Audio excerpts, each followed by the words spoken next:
जय हिंद दोस्तों। आज हम लोग देखने वाले हैं सीलू शर्मा जी की कॉपी है ये, ठीक है ना। पेपर 3 की कॉपी है, पार्ट ए, ठीक है, जो कि 2020 में जो सिलेबस था उसके हिसाब से थी, ठीक है।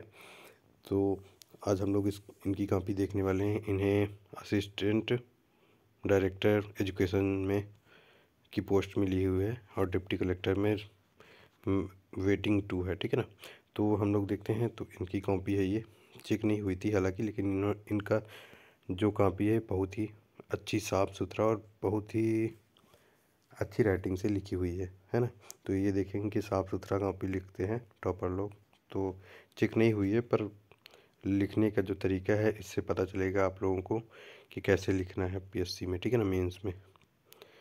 तो देखते हैं। त्वरण, जो कि साइंस की कॉपी है। त्वरण क्या है, ठीक है। त्वरण वेग में परिवर्तन की दर को त्वरण कहते हैं। मात्रक मीटर पर सेकंड स्क्वायर और विमीय सूत्र क्या है, mLT⁻⁻2 है। तो मात्रक लिखेंगे और विमीय सूत्र लिख देंगे तो एक अच्छा इफेक्ट पड़ता है, ठीक है। भार के बारे में देखते हैं। तो किसी वस्तु पर पृथ्वी के गुरुत्वाकर्षण की माप को भार कहते हैं। किसी वस्तु पर पृथ्वी के गुरुत्वाकर्षण की माप को भार कहते हैं। ऊर्जा संरक्षण का नियम देखते हैं। तो किसी निकाय की कुल ऊर्जा सदैव नियत रहती है, अर्थात ऊर्जा का ना तो निर्माण होता है और ना ही विनाश होता है, ठीक है ना। ऊर्जा एक वस्तु से दूसरे वस्तु में स्थानांतरित होती है। एक पदार्थ से वस्तु से दूसरी वस्तु में स्थानांतरित होती है। ऊर्जा का चरण नहीं होता है, एक वस्तु से दूसरे वस्तु में स्थानांतरित होती है, ठीक है ना। संवहन के बारे में देखते हैं। तो द्रव तथा गैसों में ऊष्मा के स्थानांतरण या संचरण की एक विधि है। उदाहरण पानी का गर्म होना क्या है, संवहन कहलाता है, ठीक है। प्रतिध्वनि के बारे में देखते हैं। तो प्रतिध्वनि कितना साफ लिखा हुआ है, ठीक है ना। किसी स्रोत से उत्पन्न ध्वनि आगे किसी वस्तु से टकराकर पुनः स्रोत पर वापस लौटती है, जिसे क्या कहते हैं, प्रतिध्वनि कहलाती है। मरीचिका, मरीचिका के बारे में देखते हैं। एक प्रकार का यह दृष्टिभ्रम है जिसमें प्रेक्षक किसी दूरस्थ वस्तु के उल्टे व बड़े आकार के प्रतिबिंब को देखता है, जैसे रेगिस्तान में जलाशय। तो यह क्या है, मरीचिका या प्रकाश के प्रकीर्णन की ये घटना होती है, ठीक है ना। जिसे हम दूर से देखते हैं तो कुछ और दिखाई देता है, और वहाँ जैसे रेगिस्तान में हम पानी देखते हैं तो हमें पानी दिखाई देता है, लेकिन वह पानी नहीं होता है जाने पर। इस प्रकार से अर्धचालक, आप लोगों ने एक कहानी भी सुनी होगी कि एक हिरण है, एक नहीं, एक हिरण है रेगिस्तान में, जो क्या करता है, दूर से देखने पर उसे प्यास लगी होती है। तो दूर से देखते हैं तो वहाँ लगता है वहाँ क्या है, पानी है, लेकिन वहाँ पास जाने पर पानी नहीं होता है। तो यह क्या होता है, दृष्टिभ्रम है। अर्धचालक, ऐसे प्रकार जिनकी चालकता व चालक व कुचालक के मध्य होती है अर्धचालक कहलाते हैं। ऐसे प्रकार जिनकी चालकता चालक व कुचालक के मध्य होती है क्या कहलाते हैं, अर्धचालक कहलाते हैं। जैसे सिलिकॉन, जर्मेनियम आदि, ठीक है ना, अर्धचालक कहलाते हैं। ठोस, द्रव, गैस, प्लाज्मा, बोस-आइंस्टाइन पदार्थ के 5 अवस्था के बारे में लिखना था इसमें। तो ठोस, द्रव, गैस, प्लाज्मा और बोस-आइंस्टाइन कंडेंसेट होती है, BSC जो होता है, ठीक है। तो ये हो गया। ऑक्सीकरण एवं अपचयन के बारे में देखते हैं। तो ऑक्सीकरण में ऑक्सीजन की वृद्धि, जबकि अपचयन में ऑक्सीजन की हानि होती है। तो CuO+H2, CuO+H2O, ये हो गया। एक्वारेजिया सांद्र H2SO4 एवं सांद्र HNO3 को 3:1 में मिलाने पर बनता है एक्वेजेरिया, जो कि है, ठीक है। तो नेक्स्ट देखते हैं। भोज्य पदार्थों में अग्निशामक यंत्रों में प्रति अम्लों में क्वेश्चन थे, इसमें क्वेश्चन लिखा नहीं हुआ है, ठीक है। जर्मन सिल्वर क्या है, तो एक मिश्र धातु है जिसमें निकिल, कॉपर, जिंक सम्मिलित होता है, तो जर्मन सिल्वर कहलाता है। मस्टर्ड गैस क्या है, एक विषैला रासायनिक पदार्थ है जिसका प्रयोग रासायनिक शस्त्र के रूप में किया जाता है। धातुओं के गुण के बारे में देखते हैं। तो कठोरता, आघातवर्धनीयता, तन्यता, चमक, ध्वनिकता, उच्च गलनांक और सुचालक होते हैं, धातुओं के गुण होते हैं, ठीक है,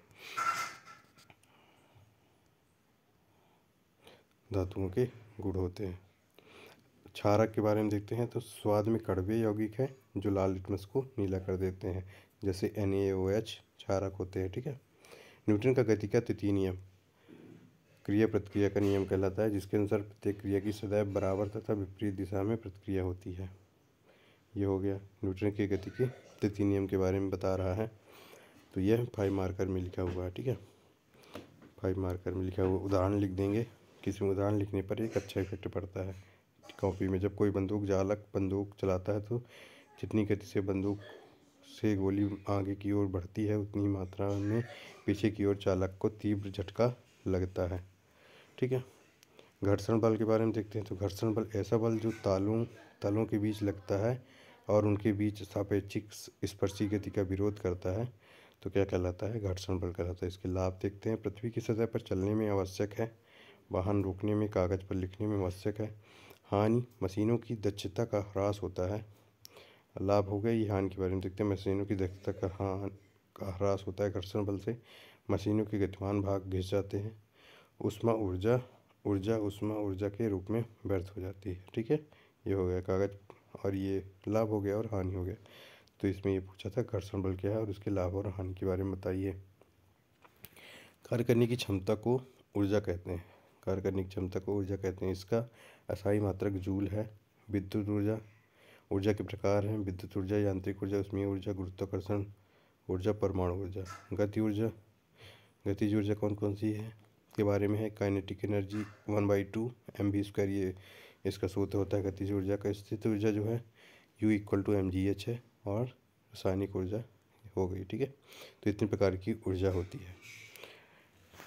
अब 4th क्वेश्चन देखते हैं। यांत्रिक तरंगों के बारे में बताना है और यांत्रिक तरंगों के प्रकार, अंधार तरंग और अनुप्रस्थ तरंगों के बारे में इसमें बताया हुआ है। ऐसी तरंगे जिनके संचरण के लिए माध्यम की आवश्यकता होती है यांत्रिक तरंगे कहलाती है। उदाहरण ध्वनि तरंगे, अंधार तरंगे, प्रकार अनुप्रस्थ तरंगे।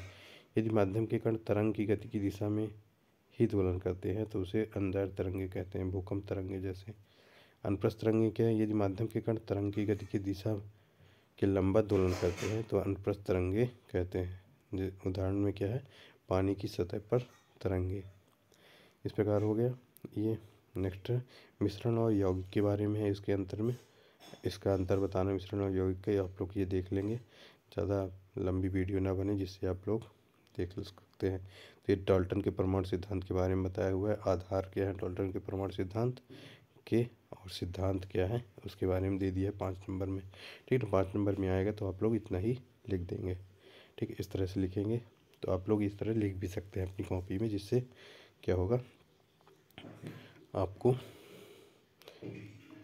आगे आने पर सही होगा। अब तो 7 नंबर का हो गया है हालांकि, लेकिन अगर आप इसमें ये लिख देंगे और 1 पॉइंट और बढ़ा देंगे तो आपका 7 नंबर का कवर हो जाएगा क्वेश्चन, ठीक है। रासायनिक अपक्रिया के बारे में बताइए और इसको प्रभावित करने वाले कारक के बारे में बताना है। रासायनिक अपक्रिया की दर तात्पर्य अपक्रिया के पूर्ण होने की गति से जो कई कारकों से प्रभावित होता है। अब कारकों का सांद्रण, ठीक है ना, उच्च होता है। अपक्रिया की वेग भी उच्च होता है। ताप, उच्च ताप पर गति तीव्र। अब कारकों की भौतिक अवस्था, विकिरण का प्रभाव, दाब का प्रभाव, उत्प्रेरक का प्रभाव, ठीक है। रासायनिक तत्वों को व्यवस्थित क्रम में रखने हेतु सर्वप्रथम आवर्त सारणी बनाने का श्रेय मेंडलीव को जाता है। मेंडलीव की आवर्त सारणी, इनके अनुसार तत्वों को भौतिक व रासायनिक गुणधर्म, उनके परमाणु भार के आवर्ती फलन होते हैं। इसमें 7 आवर्त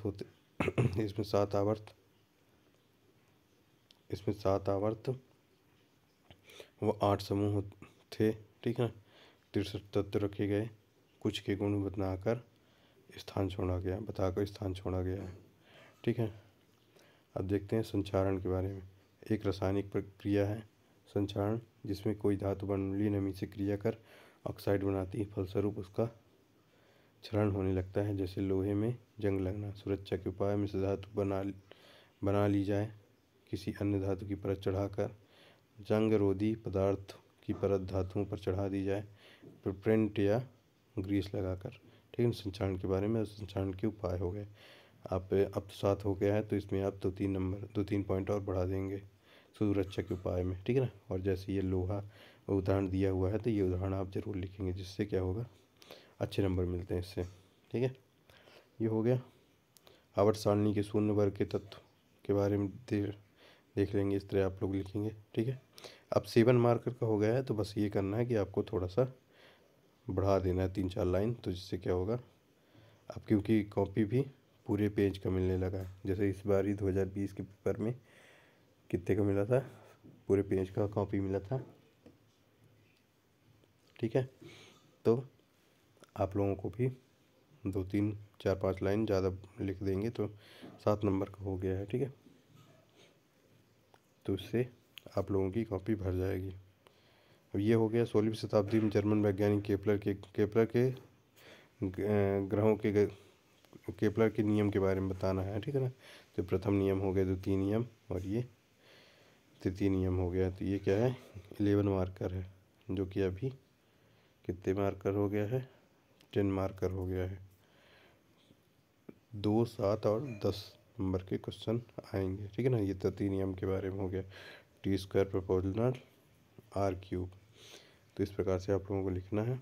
ठीक है, नेक्स्ट देखते हैं ध्वनि तरंगे। ध्वनि तरंगे, ध्वनि तरंगे क्या हैं? ध्वनि तरंगे अंदर है यांत्रिक तरंगे होती हैं जिनके संचरण के लिए माध्यम, ठोस, द्रव, गैस की आवश्यकता होती है। आवृत्ति के आधार पर ध्वनि तरंगों के प्रकार अपसर्प तरंगे। ठीक है, वे तरंगे जिनकी आवृत्ति 20 हर्ट्ज से नीचे होती है अपसर्प तरंगे कहलाती हैं, जैसे हृदय से उत्पन्न होने वाली तरंगे। ठीक है, परासरप तरंगे, वे तरंगे जिनकी आवृत्ति 20,000 हर्ट्ज से अधिक होती है परासरप तरंगे कहलाती है। इन्हें चमगादड़ द्वारा सुना जा सकता है। ठीक है, 20,000 हर्ट्ज से अधिक की, और मानव के लिए 20,000 हर्ट्ज से कम की। ठीक है, श्रव्य तरंगे, वे तरंगे जिनकी आवृत्ति 20 हर्ट्ज से 20,000 हर्ट्ज के मध्य होती है, क्या कहलाती है, श्रव्य तरंगे कहलाती हैं, जो मानव के सुनने योग्य होती है। ठीक है, तो इनके उपयोग, पराश्रव तरंगों के उपयोग भी अल्ट्रासोनोग्राफी में, हवाई अड्डों या धुंध को साफ करने में, सोनार में, समुद्र में डूबी वस्तुओं का पता लगाने में, कपड़ों की धुलाई में आदि में। ठीक, इस प्रकार से है। अतः मुक्त द्रव्य श्रव्य ध्वनि तरंगों को ही ध्वनि तरंगे कहा जाता है। ये हो गया। इस प्रकार से ये आप लोग देख लेंगे। प्रकाश ऊर्जा के बारे में लिखना है, प्रकाश की प्रकृति के विषय में सिद्धांत, प्रकाश की तरंग प्रकृति। ठीक है, इस प्रकार से आप लोग देखते जाएंगे। धीरे धीरे स्क्रॉल कर रहा हूँ जिससे आप लोग ये देख पाएँ। और ये नेक्स्ट क्वेश्चन हो गया, रासायनिक प्रक्रिया और रासायनिक प्रक्रिया के प्रकार के बारे में बताइए। तो ठीक है, 11 मार्कर में ये बता देंगे आप लोग। ऑक्सीकरण एवं अपचयन, ऊष्माक्षेपी व ऊष्माशोषीय क्रिया। ठीक है, सर आइजैक न्यूटन के नियम के बारे में बताइए, न्यूटन के गति के नियम। ठीक है, तो प्रथम नियम, द्वितीय नियम और तृतीय नियम के बारे में बता देंगे। इस प्रकार से आप लोग लिख लेंगे। ठीक है, धीरे धीरे देख ले सकते हैं, पॉज करके आप लोग देख सकते हैं यहाँ पे आप लोगों को लिखना है। तो इस प्रकार से आप लोगों को लिखना है। आप लोग इसको अपनी कॉपी में भी लिख सकते हैं। बहुत अच्छी एक नोट्स की तरह ही है ये कॉपी, है ना, ज़्यादा गलतियाँ हैं नहीं इसमें। तो इस प्रकार से आप लोग इसको लिख भी सकते हैं और इसी तरह अपनी पेपर में लिख सकते हैं। ठीक है, ये हो गया। अब पार्ट बी है। पार्ट बी को हम लोग नेक्स्ट वीडियो पे देखते हैं। ठीक है।